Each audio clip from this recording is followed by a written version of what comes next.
নমস্কার বন্ধুরা, আমি রিয়া আর রিয়ার চ্যানেলে আবার একটি নতুন ভিডিওতে তোমাদের ওয়েলকাম। তো এটা হচ্ছে রথের দিনের ভিডিও। রথের দিন বাড়িতে পুজো ছিল, তো এখন অঞ্জলি হচ্ছে, সবাই অঞ্জলি দিচ্ছে। আমি দিতে পারিনি, আমার শরীরটা একটু খারাপ থাকায় ওষুধ খাওয়ার জন্য আমি খেয়ে নিয়েছি। আর এখানে এরা অঞ্জলি দিচ্ছেন, আমি এই ফাঁকে নিচে যাব, নিচে গিয়ে যারা অঞ্জলি দেয়নি তাদেরকে দুপুরের লাঞ্চ দিয়ে দেবো। আর এদিকে দেখো শাশুড়ি মা রাতের রান্নার প্রস্তুতি নিচ্ছে, ওখানে আলুর দমে আলুও ভাজছে। আর এইদিকে কাকাদেরও অঞ্জলি দেওয়া হয়ে গেছে, ওদেরকে খেতে দিয়ে দিয়েছি আর খাওয়া হয়ে গেছে। এখন সবাই গল্প করছে। আর দুপুরের মেনুতে ছিল খিচুড়ি, লাবড়ার তরকারি, চাটনি, পায়েস। সকাল থেকে তো দেখতেই পেলেন বাড়িতে পুজো ছিল। আর এখন বাজে 5:30, একটু বেরাবো। আজকে যেহেতু রথ, ছেলের রথ টানবে। সকাল মানে দুপুরের দিকে তো বৃষ্টি শুরু হয়েছিল, ভেবেছিলাম হয়তো বেরাতে পারবো না, ছেলেরও মনটা খারাপ ছিল যে বেরাতে পারবে না। তো বরমাসের রথ সাজিয়ে ফেলেছে, আমরা এখন যাব। তো চলো দেখতে থাকো। আমি রেডি হয়ে গেছি, ছেলেও রেডি, ও পাশের ঘরে আছে। আর ভাবছি আজকে কুটুসকে নিয়েও একটু বেরাবো, কারণ ও তো ছোট, ও একটু বাইরে বেরাক। ও তো সেইভাবে আসার পর থেকে এখনও বাইরে বেরায়নি। আর এই দেখো, চলো চল।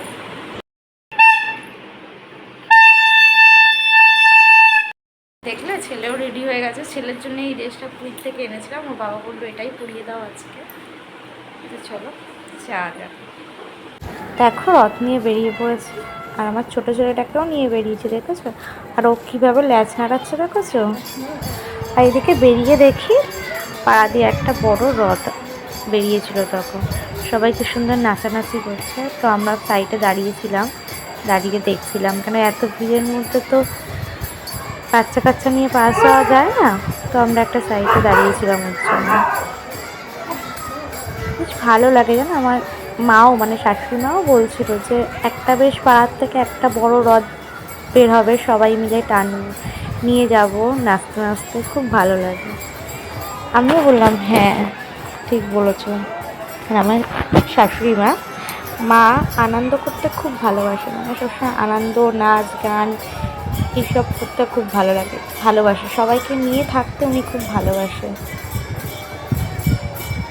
এইটা আমারও খুব ভালো লাগে, আপনার এই দিকটা।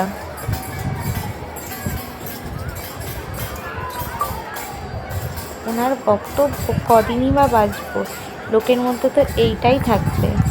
আর দেখো পাশাপাশি দুটো রথ পাস হচ্ছিল, মানে একজন যাচ্ছিল একজন ফিরছিল, বেশ ভালো লাগছিল।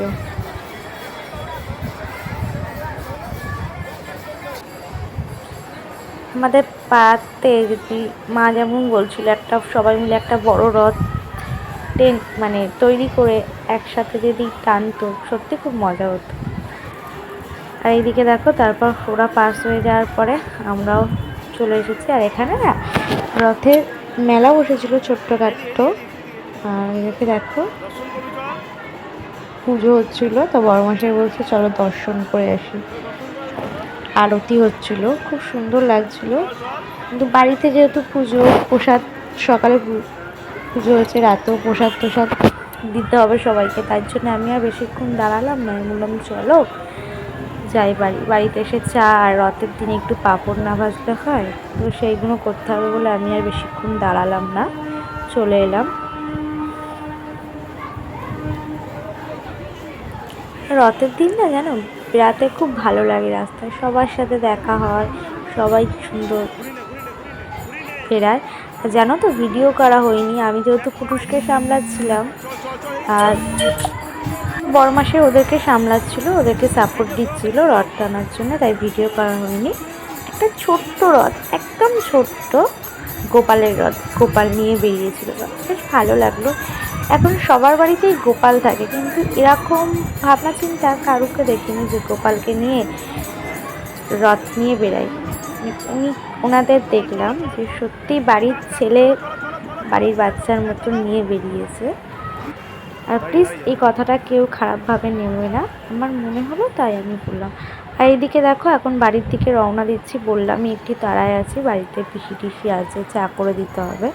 আর বড়মশাই বললো একটু দাঁড়াও, ফটো তুলে দিই, ভিডিও করে দিই। আর বলতে বলতে দেখো বাড়ির রাস্তায় বাড়িতে এসে চা পাঁপড় ভাজা খেয়ে বড়মাসে এখন প্রসাদ বাড়ছে, পাড়ার ঘরে ঘরে যেহেতু দিতে হবে।